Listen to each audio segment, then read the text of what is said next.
जय हिंद दोस्तों, मैं महेंद्र शर्मा स्वागत करता हूं वन वर्ल्ड हिंदी में आपका। उम्मीद करता हूं आप खुश और स्वस्थ हैं। दोस्तों आइए दिखाते हैं पाक मीडिया की एक और लेटेस्ट डिबेट, जिसमें कैसे साजिद तर्रार बौखला गया है। क्योंकि अभी जो दुबई के इस्लामिक देशों ने दुबई ने जो कश्मीर में डेवलपमेंट प्रोजेक्ट लगाए हैं, उसका क्वेश्चन करते ही आरजू काजमी जी ने क्वेश्चन किया कि कैसे इस्लामिक देश अब कश्मीर और भारत की तरफ, भारत के फेवर में है। तो इससे वो बौखला गया और उल जुलूल बातें करने लग गया, क्योंकि उसके सहन नहीं हुआ। क्योंकि कोई भी देश, इस्लामिक देश अब पाकिस्तान पे भरोसा नहीं कर रहा है, तो उससे बौखला के वो भारतीय मीडिया, भारतीय नेता, भारतीय उद्योगपति और भारतीय लोगों पे और बोला मुसलमानों को मारा जा रहा है, जबकि ऐसा कुछ है नहीं। वही वोट का अधिकार भारत में मुसलमानों को है और वही वोट का अधिकार भारत में हिंदुओं को है।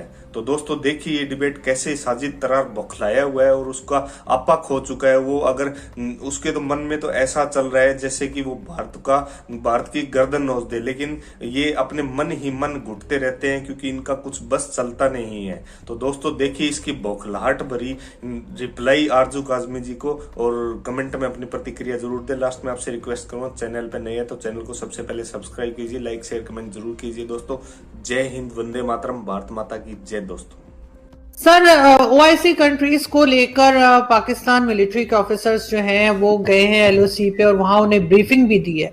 As a Pakistani, what do you think, इससे हमें क्या फायदा होगा? क्या इस्लामिक कंट्रीज इंडिया को प्रेशराइज करेंगी कश्मीर के लिए, या ये ऐसे ही एक कैजुअल, या कहना चाहिए एक कहने बस विजिट था जिसका कोई खास मतलब नहीं था? लेकिन फिर भी आप किस तरह देखते हैं इस विजिट को इनके? क्योंकि इससे पहले ना सिर्फ ओआईसी बल्कि दूसरे मुस्लिम ममालिक जो है उनको भी सपोर्ट कश्मीर काज के साथ नहीं है। मैं यहाँ पे ये मेंशन करना चाहूंगा कि 7 मिडिल ईस्टर्न कंट्रीज ने कश्मीर के इशू के बावजूद प्राइम मिनिस्टर मोदी को बुलाकर उनके अपने नेशनल हाईएस्ट अवार्ड दिए। उसके बाद आपने रिसेंटली देखा होगा कि वहां पे दुबई ने इंफ्रास्ट्रक्चर बिल्ड करने के लिए कश्मीर में वो कॉन्ट्रैक्ट किया उनके साथ। इन सब चीजों के तनाजर में अगर देखा जाए तो इस पॉइंट पे ओआईसी का आना पाकिस्तान में बहुत खुशाइंद बात है। और एक दूसरा इशारा ये जाता है कि इस अमेरिका के साथ जो रिलेशनशिप जो मुंजमद थे, जो रुके हुए थे, उस पे आइस मेल्ट होना शुरू हो गई है। $4.2 बिलियन जो सऊदी अरेबिया की तरफ से आया है वो दर हकीकत अमेरिका के इशारे पर ही आया है। और मैं समझता हूं कि ये एक विंडो खुली है पाकिस्तान की फॉरेन पॉलिसी के लिए। और कश्मीर का इशू कोई नया इशू नहीं है, 70-72 साल पुराना इशू है। और कश्मीर का मसला फ्रंट पेज पे आ जाता है जब इलेक्शन होने होते हैं इंडिया में, जिस तरह रिसेंटली अभी गोवा में अमित शाह साहब ने स्टेटमेंट छोड़ी पाकिस्तान में घुस के मारने की। फिर वो कश्मीर गए, वहां से भी उन्होंने कई मुतनाज़ा स्टेटमेंट्स दी हैं। तो कश्मीर का मसला, मुसलमानों की जिंदगी का standard of quality of life in India, ये सारी चीजें जो है इलेक्शन रिलेटेड है। तो बस उसी के साथ है। वो अब देखें कि इलेक्शन फिर 7 स्टेटों में होने वाले हैं 2022 में, तो कश्मीर की भी सख्ती होगी, मुसलमानों की सख्ती तो शुरू हो चुकी है पहले ही। आज मैं यहाँ पे ये वाकया मेंशन खासकर इस तरह करना चाहूंगा।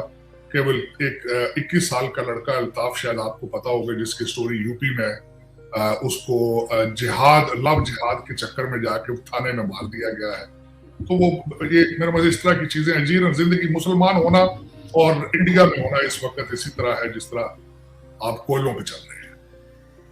लेकिन सर, बहुत से इंडिया के लोग जो हैं, जो मीडिया पर्सन्स भी हैं, उनके ऑफिसर्स भी हैं, आर्मी के लोग भी हैं, उनके जो कहना चाहिए फॉर्मर ऑफिसर्स भी हैं, वो भी इस तरह के वीडियोस भी शेयर कर रहे हैं और पिक्चर्स भी, जिसमें कि कश्मीर में जो लाइफ है वो बिल्कुल नॉर्मल नजर आ रही है, काफी हद तक नॉर्मल नजर आ रही है। लेकिन ये बात तो सर हम ऐसे ही कह सकते हैं ना कि हमने वहां जाके तो देखा नहीं है कि वहां पे क्या सिचुएशन है, चाहे अच्छी है या बुरी है। ये वही चीज है जो भारत हमें बलूचिस्तान के लिए कहता रहता है, वो हमें बलूचिस्तान के लिए सेम यही बातें करते हैं जो हम उन्हें कश्मीर के लिए करते हैं। लेकिन असल सिचुएशन क्या है वो पता करना ज्यादा जरूरी है, और उसके बाद हमें अमन की तरफ बढ़ना चाहिए। एक दूसरे के ऊपर इल्जामात लगाने कब तक चलेगा?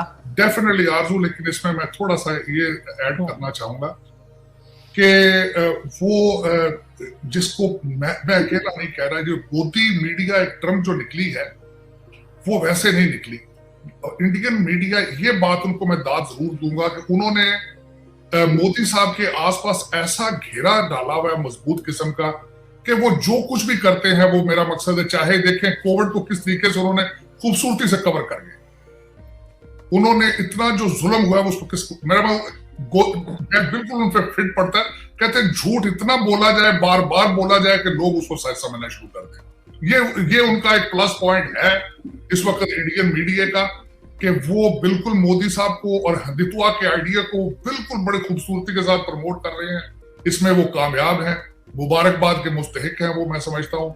फॉरेन पॉलिसी में भी इंडिया बहुत आगे है, इसके भी वो मुस्तहिक हैं। लेकिन ये कि इंडिया के अंदर के हालात जो हैं वो दर हकीकत वो यही तो खूबसूरती है कि वो बाहर निकलने नहीं देते, क्योंकि उनको कवरेज। कश्मीर के हालात अगर आपने देखने हैं तो मैं छोटा सा कहूंगा, आप 2 दफा ट्विटर पे कश्मीर को बस टाइप करके देखें, आपका ट्विटर अकाउंट बंद कर दिया जाएगा। फेसबुक पे लिख देंगे, फेसबुक बंद कर दिया जाएगा। तो आवाज बाहर निकलने किस तरह देंगे? कश्मीर के हालात अगर इतने अच्छे हैं तो मुझे वहां 9 लाख फौज रखने की क्या जरूरत है? ये भी तो सोचने वाली बात है ना, कि इंडिया की एक मेजर पोर्शन ऑफ आर्मी जो है इट इज डिप्लॉयड इन कश्मीर। और दूसरा, अगर इतना पुरअमन वहां पे चल रहा है तो वहां पे इस वक्त मुफ्ती, जो मैडम मुफ्ती और सारे लीडर हैं, वो बार बार, हालांकि वो they are not loyal to, they are not Pakistani sympathiser, लेकिन वो बार बार कह रहे हैं पाकिस्तान से बात करें। फिर उसके बाद अगर देखना है तो गिलानी साहब की वफात हुई तो उनका जनाजा क्यों नहीं पढ़ाया गया अगर हालात वहां पे इतने अच्छे हैं? और अगर उसमें ये सारी चीजें देखें, इनको 2 और 2 4 जमा करना पड़ता है। और दूसरा, मुझे ये बताएं, यहां से लेजिस्लेटर जा रहे थे अमेरिका, उनको वीजे क्यों नहीं दिए गए? उनको बंद क्यों नहीं उनको वहां जाने दिया गया? और अगर इस तरह ये देखें उसमें ये तो मैं इस पे दाद दूंगा कि मीडिया कवर करता है बड़ी खूबसूरती के साथ। उनकी चाहे इकॉनमी कुछ ना हो, वो कहते हैं जी वो मोदी साहब, यहां तक कह दिया उन्होंने, मैं तो हैरान हूं, यहाँ पे आए तो कहते हैं ट्रम्प साहब फॉलो करते हैं मोदी साहब को, हर अमेरिका फॉलो कर रहा है मोदी की पॉलिसीज को। मैं तो देखिए, ये तो एक इस वक्त बात ये बन चुकी है कि आप जो लोगों के सामने रखते हैं, जो बिक रहा हो, बिकता है, चूरन बिक रहा है इनका। लेकिन ये कि वो अपने शाहरुख खान के केस पे आप सेटिस्फाइड? मैं खुद वकील हूं, जिस तरीके से उसके बच्चे को ह्यूमिलिएट किया गया है, उससे कोई बरामद नहीं हुआ, कुछ भी नहीं हुआ, नई हिस्ट्री बना दी उन्होंने शाहरुख खान। इस वक्त मैंने जिस तरह आपको अर्ज किया है कि मुसलमान होना और इंडिया में रहना बिल्कुल ऐसे ही है जैसे कोलों पे चल रहे हैं। आपका कोई मुस्तकबिल नहीं है, आपको मारा जाएगा, आपको मार के वोट लिए जाएंगे। इस वक्त जो आइडियोलॉजी डेमोक्रेसी, वहां पे जो 2-4 टेक्निक्स हैं इस वक्त जो यूज कर रहे हैं मोदी साहब, उन्होंने जमहूरियत को बड़े अच्छी चीजें उन्होंने इंट्रोड्यूस कराई। एक तो जंग को यूज किया उन्होंने इलेक्शन जीतने के लिए, पाकिस्तान पे अटैक करो तो जंग जीत जाएंगे।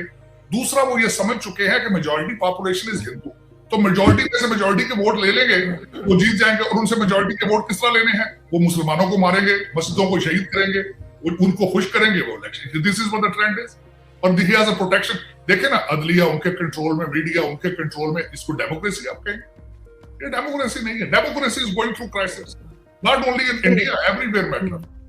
लेकिन सर, मीडिया की जहां तक आप बात कर रहे हैं, तो मीडिया को तो जो भी गवर्नमेंट होती है जिस कंट्री की भी, वो हमेशा कंट्रोल करने की कोशिश करती है। अमेरिका में भी हमने देखा कि किस तरह से पहले जो प्रेसिडेंट थे ट्रम्प, उन्होंने वो मीडिया के ऊपर भड़क जाते थे।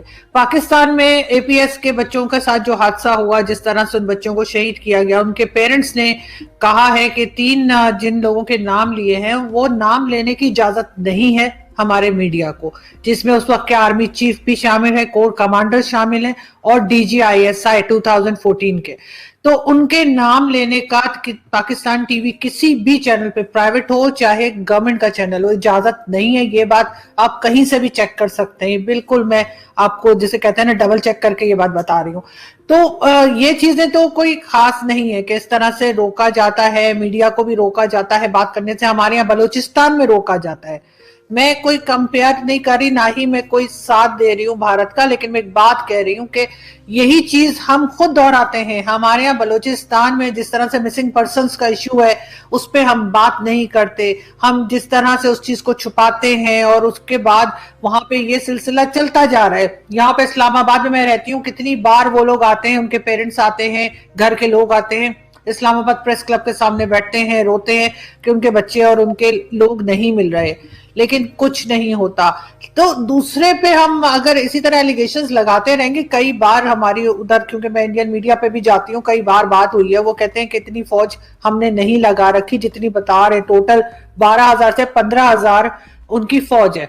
अगर वो 9 लाख, सॉरी 12 से 15 लाख फौज है, अगर 9 लाख वो कश्मीर में कर देंगे, इतना सा कश्मीर है, तो खड़े होने की जगह नहीं होगी। सर हम लोग आखिर कोई ऐसा रास्ता क्यों नहीं चुनते कि हम जाके रियलिटीज को देखकर बात करें?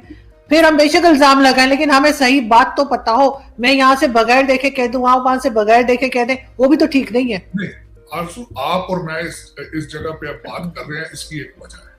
ये हम इस पे क्यों आज इस चैनल पे बैठ के क्यों बात कर रहे हैं, मैं इसका बैकग्राउंड बताता हूँ। इस वक्त अगर जमहूरियत क्राइसिस में, तो सहाफत भी क्राइसिस में है।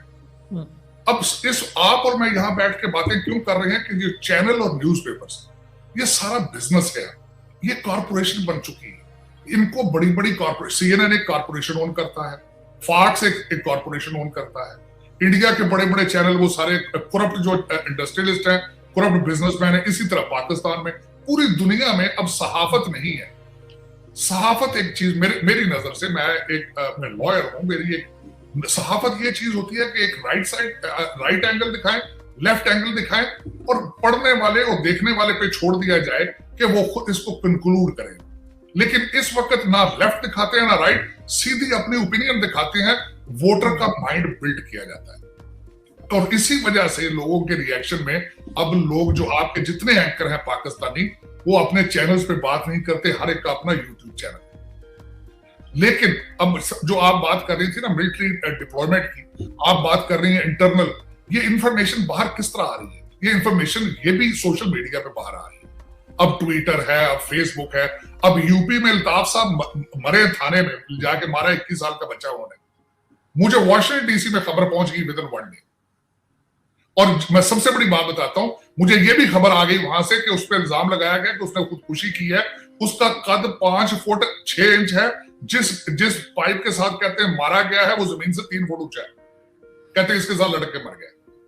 तो ये खबर मेरे साथ किस तरह पहुंची? आपका क्या ख्याल है? मैं ये इंडियन मीडिया से मैंने ये खबर तो मैंने मैंने अपने सोशल मीडिया से चेक की ना सारा कुछ। हाँ, अल्ताफ साहब मरे जरूर है, और एक नहीं, आपको पता ही है। जिस तरीके से आप मुझे ये बताएं, खबरें बाहर किस तरह आ रही हैं। पाकिस्तानी टीम जीते तो वहां जिस तरीके से कश्मीरी लड़कियों को उनके हॉस्टल में घुस के मारा गया, वो बाहर खबर किस तरह निकली? आप मुझे ये बताएं कि वहां एक टीचर है, उसने ट्वीट अकाउंट पे डाला है कि पाकिस्तानी उसको टीम को मुबारकबाद दी जब इलेक्शन जीती, मैच जीती, उसको सुबह नौकरी से निकाल दिया गया। ये सारी किस तरह खबरें बाहर आ रही? ये इसी तरह आती है बात सोशल मीडिया पे, क्योंकि बड़े चैनल तो सारे उनकी मिसाल है। इस वक्त इंडिया के अंदर तो सिर्फ 2 लोग हैं ना, वो अंबानी और क्या नाम वो दूसरे का, अडानी और अंबानी, और सिर्फ बिजनेसमैन तो वो है, सब कारोबार तो सारा उनके हाथ में। तो असल में बात ये है। और मजहब की तरफ जिस तरह बात किया, पाकिस्तान में मुझे अगले दिन किसी ने पूछा, उसने कहा जी पाकिस्तान में मजहब बहुत जोर पे। मैं क्या, पाकिस्तान में तो चले TLP वाले हैं, TTP वाले हैं, तो दूसरी साइड में हर डेवलपिंग कंट्री, हर भूखे मुल्क के हालात यही है जो हमारे कंट्री के। करप्शन यहाँ भी उतनी है, करप्शन वहां भी उतनी है।